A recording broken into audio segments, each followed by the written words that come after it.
Hello everyone, this is Esin from TheLifeCo.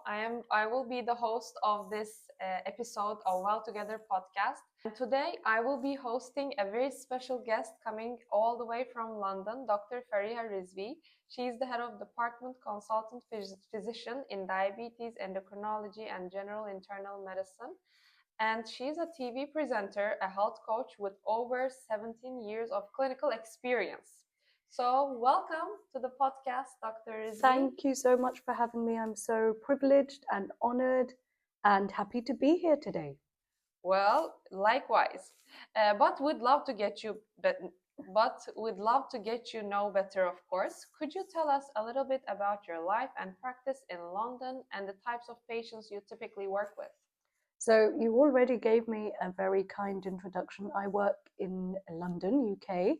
I work at a big, busy teaching hospital. So we have medical students, nurses, training physiotherapists, trainee dietitians. We have lots of different medical professionals that we train at our hospital. And I'm head of my department, which is diabetes and endocrinology. And I also do acute internal medicine. So you will have heard of when doctors are on call, they're admitting people through the emergency department. So I also do that. So as you mentioned, I've worked in the National Health Service, the NHS, for 17 years. And I've been practicing diabetes for about 12 years, specializing in diabetes for about 12 years. So diabetes has really changed a lot. Even in the last 12 years, the medications that we use to treat it have changed, and we have moved away from conventional treatment to more holistic care, even in the NHS. So I'm interested in holistic care, and that's what I try and impart to my patients in London, but it's a very busy environment. So the types of patients that I see, going back to your original question, the types of patients that I see are people that have been living with diabetes for decades, usually. So I look after people with type 1 and type 2 diabetes. Normally they've had diabetes for 10, 15, 20 years. And particularly the patients that come to my clinic already have established complications. So they will have usually heart disease, nerve disease, kidney disease. And so as such, those patients can't be looked after by a general practitioner. They have to be looked after in a hospital setting. So I see patients with really quite complex diabetes and complications every day. And I think that's what's inspired me to move towards diabetes reversal. Wow, we're so lucky to have you with such experience in this field, because we had a diabetes retreat program for you, and all of what you've mentioned is really showing in your work as well. So again, we are very lucky to have you. And you mentioned about the holistic approach. How would you say your approach to diabetes differs from the traditional one? And when you talk about a holistic approach to treating diabetes, what does that really look like?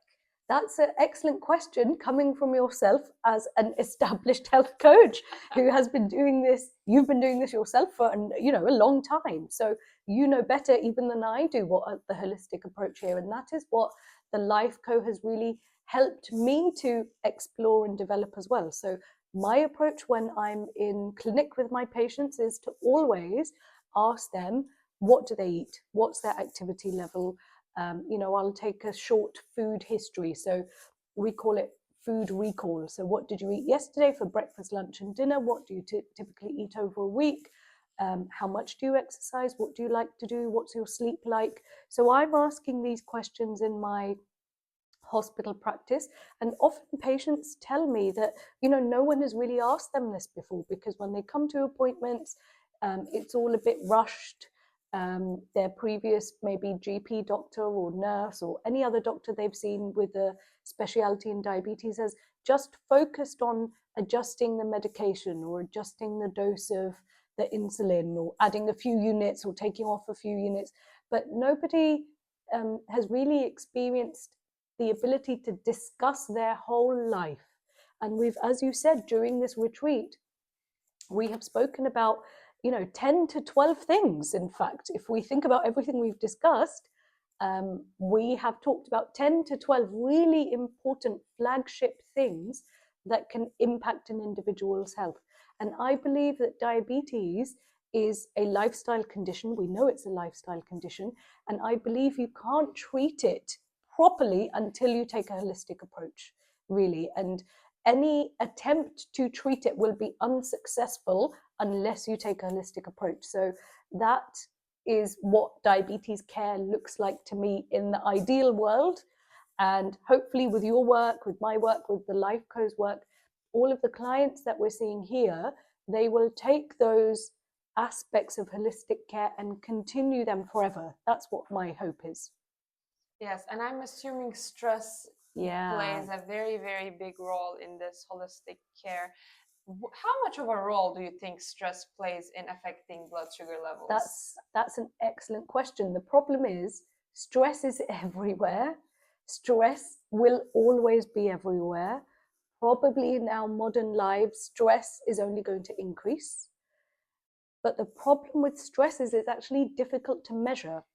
So, you can give people questionnaires and ask them about their mental health, their stress levels, but it's difficult to measure objectively. And everybody thinks they're stressed, and they are.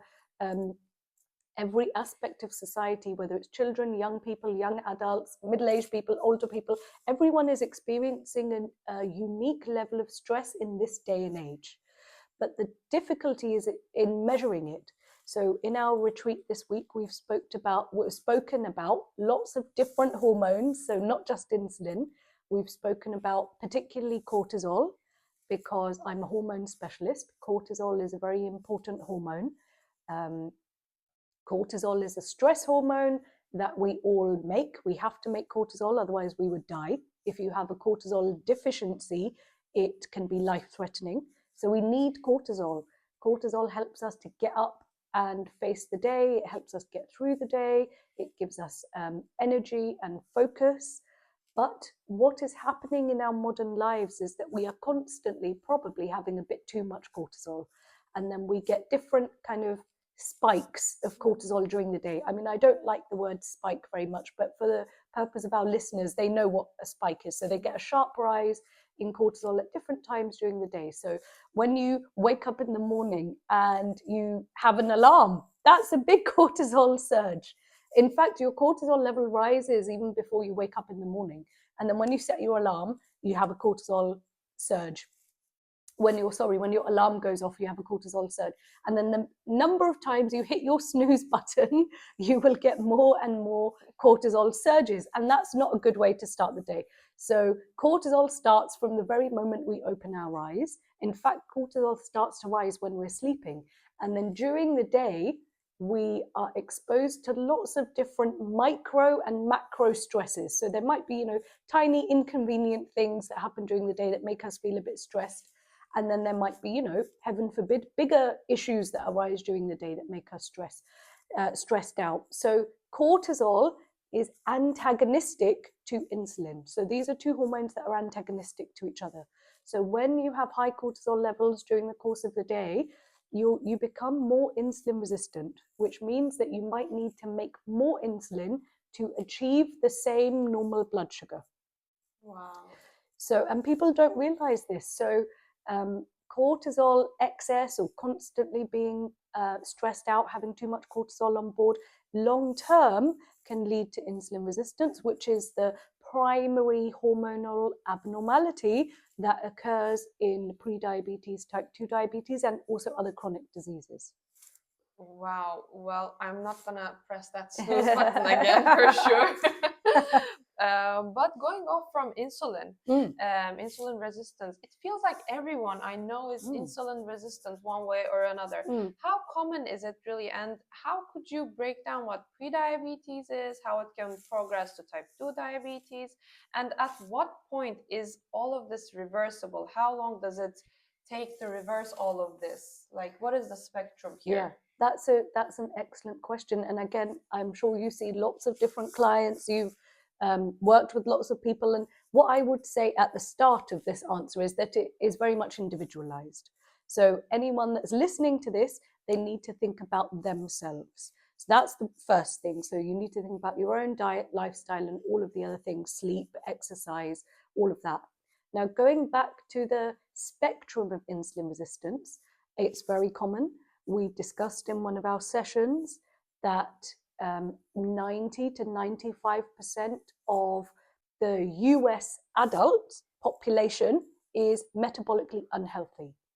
So yeah, so being metabolically unhealthy means you may have blood pressure, high blood sugar, raised cholesterol or triglycerides,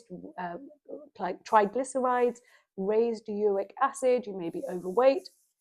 So metabolically unhealthy, the metabolic syndrome is all of these things together.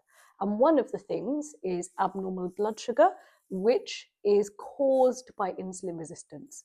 So insulin resistance is when we make insulin to normalize our blood sugar. That's a normal physiological thing. The human body needs to do that. So we eat something with carbohydrate, our body releases insulin. Our pancreas, the beta cells in the pancreas specifically, release insulin because they can sense how much food is coming in, how much carbohydrate is coming in, what has happened to our blood sugar, and the pancreas makes just the right amount of insulin to normalize the blood sugar. That is a beautiful, very sophisticated process. But what has happened with time is we are making more and more insulin. We are needing to make more and more insulin, perhaps because we're eating more often than our ancestors ever did. You know, food is abundant. We don't need to really have a break from eating at all. If we need to, we can just constantly be eating all day. So we've gotten into this habit as a society across many different cultures that we can eat all day. And so that means that we're constantly having blood glucose rises during the course of the day, and our blood glucose never normalizes. So our body's response to that is to continuously make insulin. And so what happens is with time, this process is put under exhaustion. So you're constantly making insulin to try and keep your blood sugar normal. Insulin is a fat storage hormone as well. So insulin will store the glucose as fat. And when you store it as fat, you become more insulin resistant, particularly if you store glucose in and around your liver and pancreas, what we call visceral fat. So we've talked about visceral fat in our sessions when people have skinnier arms and legs, but they may have a big tummy. That is where you've stored fat in and around your abdomen, liver, pancreas, and that type of fat which insulin has stored, that visceral fat, has a very different biology to fat stored anywhere else in the body. And that is very closely related to insulin resistance, pre-diabetes, and type 2 diabetes. So that's kind of the biological mechanisms. And you mentioned about it being a spectrum. You're absolutely right. The problem is we don't have good blood tests to measure insulin resistance. That's the problem. Some labs in some countries, they may claim to be able to measure your insulin levels, but actually internationally, there's no agreed criteria for insulin resistance. So that makes it a little bit problematic. So, you know, internationally, to diagnose someone with diabetes or high cholesterol, we have criteria that international organizations agree on. But it's not the same for insulin resistance. So you can, and insulin is a difficult hormone to measure in the blood as well. So there's no good test to see if you're insulin resistant, unfortunately. And it's a syndrome. So people may have lots of different symptoms of insulin resistance. Not everyone will have the same symptoms. That makes it even more difficult to diagnose. But insulin resistance is definitely a spectrum where you start out insulin resistant, and then over years you may progress to slightly abnormal blood sugar, which is pre-diabetes, and then overt abnormal blood sugar, which is type 2 diabetes. So when can you reverse it? That's a great question. Pre-diabetes is almost certainly reversible in the vast majority of cases. If you think you have insulin resistance, you should get an HbA1c blood test. And if you've been told you have pre-diabetes, then we know that diet and lifestyle changes are the most powerful thing to do then. And this has been shown in studies. So we know that metformin is inferior to diet and lifestyle changes if you have pre-diabetes. So anyone listening that has pre-diabetes or knows somebody with pre-diabetes, then please share this message that diet and lifestyle changes are the most powerful thing you can do. When it comes to reversing type 2 diabetes, it is a little bit variable because everybody's type 2 diabetes journey is different. What I would say in my clinical practice is even people that have had type 2 diabetes for 10, 15, 20 years, they can come off of a lot of their medication even by making simple changes like reducing portion size and losing some of the fat around your tummy. I have several cases in my clinic of older men who have reduced their medications dramatically by diet and lifestyle changes, and they have had diabetes for 20 years.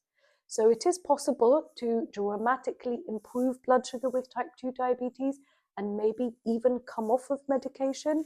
But I would caveat and add a disclaimer that it's very much individualized, and anyone that's listening should go and see their doctor, go and see a dietitian, go and see a nurse, and have regular blood tests, have regular weight check blood tests. Anyone who's looking to reverse their type 2 diabetes, they should absolutely think about it and get support to do it in the correct way.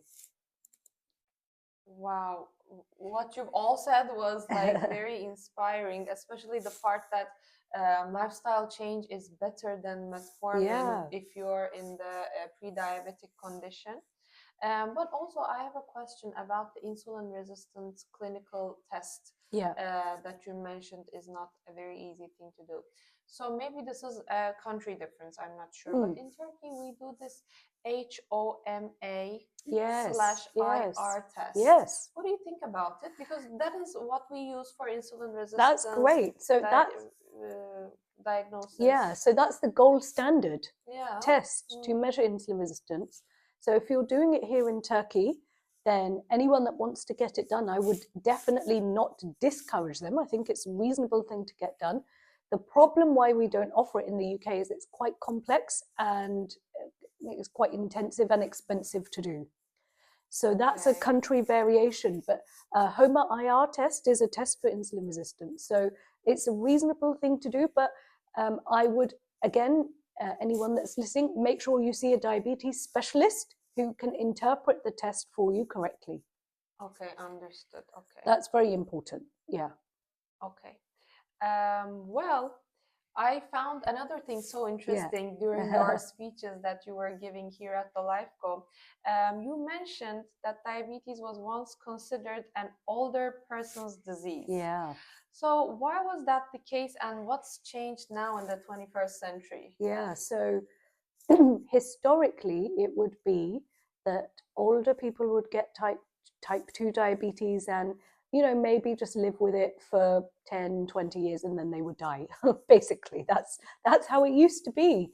But I think, in the last even 30 years, the dramatic change that we have seen in the quality of food, the reduction in the quality of food, the reduction in fiber intake, the increase in processed foods, the increase in refined carbohydrates, all of these things have definitely contributed. And we are definitely seeing younger and younger people with type 2 diabetes in the hospital that I work at. We have a pediatric diabetes department. We work very closely with them. And, we have meetings and they tell me all the time that each year they are seeing more and more children with type 2 diabetes, which was never the case 20 or 30 years ago. So that is not happening by accident. So diabetes used to be a disease of older people because as we get older, our muscle mass reduces. That is a natural part of aging. So your muscle mass reduces, you use your muscles. We need muscles to help consume glucose. So our muscles, when we move around, even if we're not exercising, even if we're moving around, our muscles use up the glucose from the blood, and so the blood glucose reduces. As you get older, your percentage muscle mass decreases, and so you have more glucose, hanging around in your blood, and so you have a higher average blood glucose, and that leads to diabetes. But what is happening these days is that we're eating more and more processed food. We're eating a lot of chemicals and preservatives in the food. There's a lower quality of food that doesn't keep us full for longer. So less fiber, more preservatives, more sugar, more salt. All of these things in the food make us consume more of it. And particularly, this is a slightly separate issue, but a lot of the processed foods have chemicals called obesogens in them, which actually make you gain weight. Like the purpose of those the purpose of those ingredients is for you to gain weight. And particularly if children are exposed to that, then that's very damaging. And I'm seeing more and more people in their 20s and 30s being diagnosed with type 2 diabetes. It is really shocking. And I really think the government need to do a lot more about it across all countries. I shared a slide yesterday from the International Diabetes Federation, which shows very nicely the world atlas, the continents across planet Earth. And you saw, and all of our clients were very shocked to see as well, weren't they, that the incidence of diabetes is set to double almost in some continents over the next 20 years. Yes, I mean, I think for diabetes, it is increasing, but also for all types of chronic conditions, right? Maybe this is not even specific for diabetes, but diabetes is maybe the one that is rising the most. Yes, I think that's a really important point. And the other thing is, if you have diabetes when you're younger, you live with it longer. So you're more likely to have complications. You know, if somebody's got type 2 diabetes in childhood, they could go blind by the time they're 30. Wow, yes. So that's why reversing it is so important. Yes, really, the message of giving the message that it is reversible during the stages of pre-diabetes and insulin resistance also is very important. For anyone who's listening, if you know someone, please get this message out, right? Okay, well, we know that you also have a TV show. Yes. Well, I wonder what's the question people ask you the most on there? So thank you for that question. So I have a TV show in London. We have a cable network called Sky TV. I'm sure everyone's heard of it. And there's lots of different channels on there. One channel is Islam Channel. They're a big TV network. They have English, Arabic, Urdu, I think Bangladeshi as well. So they have 3 or 4 channels. I have been a host on English, Islam Channel English, for about 3 years. And I had my own show called Health Matters. So it was a health show, live TV show every weekend for about an hour. I was the guest and I was the host. I was both. And we used to have guests on there as well. So we covered lots of different things, cancer, women's health, men's health. And then sometimes it would just be me taking people's questions live. So that's going to your question, what do people ask me the most? Of course, it would be related to diabetes. And this is not just on my TV show, it's in my personal life as well. People seem to just want to know what to eat. I'm sure in your life as a dietitian as well, people are always asking you, what should I eat? So that's the question. When people have diabetes, they are desperate to know what to eat. And that's something that we addressed in the reversal program that we're just wrapping up now, is that people will often ask an individual thing. Can I eat dates? Can I eat sweetener? Can I eat diet, or can I drink diet soda? And when people ask that question, it kind of sends the message that they don't understand diabetes, right? Because if they understood, then they would stop hyper focusing on one individual thing. It's not the dates or the sweetener or the soda that has made you diabetic. It is multiple different things across every aspect of your diet and lifestyle, including genetics, including exercise, including sleep, including fiber, including processed food. It's all of these things that have led to the diabetes pandemic and have led to diabetes in the individual person.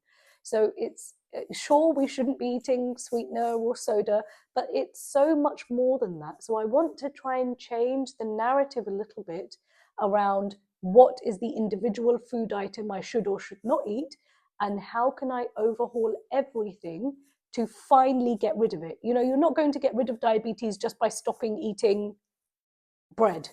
You might improve to a degree, but you're not going to get rid of it. The way to rid yourself of diabetes is to address everything. Exactly. Well, I'm very happy that we share the same approach to diabetes in that sense, because that also showed in our program as well. Like, all the guests were like really happy, all the feedback we've received. So we are very happy to have you here, obviously. Well, sorry for interrupting. It was a lovely flowing conversation, but we have come out of our time. Really? It has reached to 25 minutes. I didn't want to interrupt, but I should. So, Miss Esin, can we ask just the one question? It's up to you. Maybe the 8th one or the 9th one. Actually, Miss Ritva answered a bit. Yeah. Okay. That. But I think we should come to the closing in 2 Fine. minutes. I mean, we could talk about this all day, so that's the thing. Exactly. Then I can just make a closure. So no, should we talk about the app? We should talk about something that people can use. Shall we? Okay. Yeah, the app or the website or. Okay. What is? I can ask. To like talk about maybe, Wonderwell. Yes. What is the 3 things that you will suggest to our guests when they're leaving? When they're leaving. What to do when they. Göksel'in Bey, ama bizim buradaki programımızla bağlantılı olacak o tabii. Hani çok şey değil ama podcast olmasının bir sakıncası var mı diye merak ettim. 3 tane şey diyebiliriz veya we can ask like what would be the top 3 things you would recommend and for people with diabetes, and one of the things can be the app. You can direct it from using an app, because remember one of your guests were like he installed an app and it saved like a lot of effort from his life. We'll talk. And 2 more things that you would like yourself. So I'll say yourself. I can say fiber first. Fiber first. What else? Exercise. Exercise. Okay. And then the app. We should finish on the app so people get a thing and we to have do. 2 minutes to do Okay, this. well, fine. I'll ask it very quickly.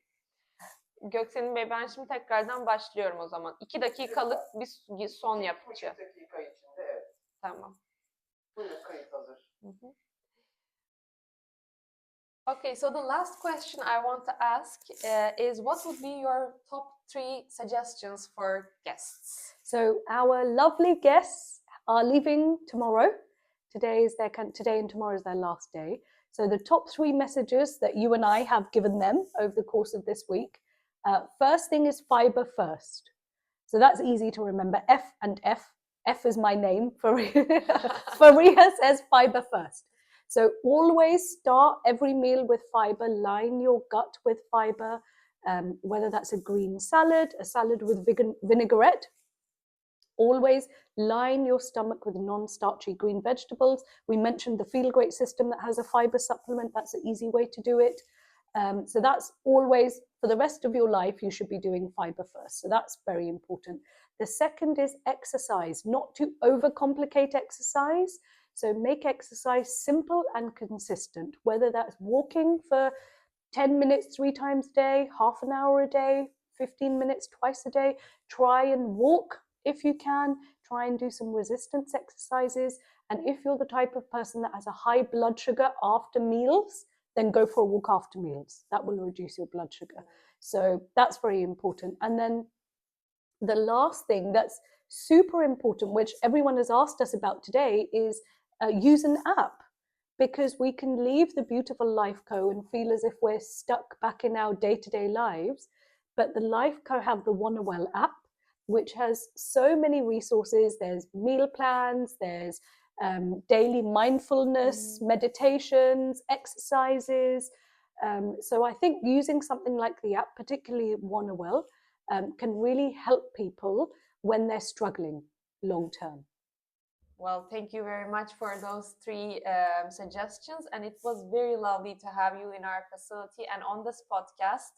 Again, thank you very much for this, Dr. Faria Rizvi. We love to have you back. Thank you so much. I'm so glad to be here. Thank you.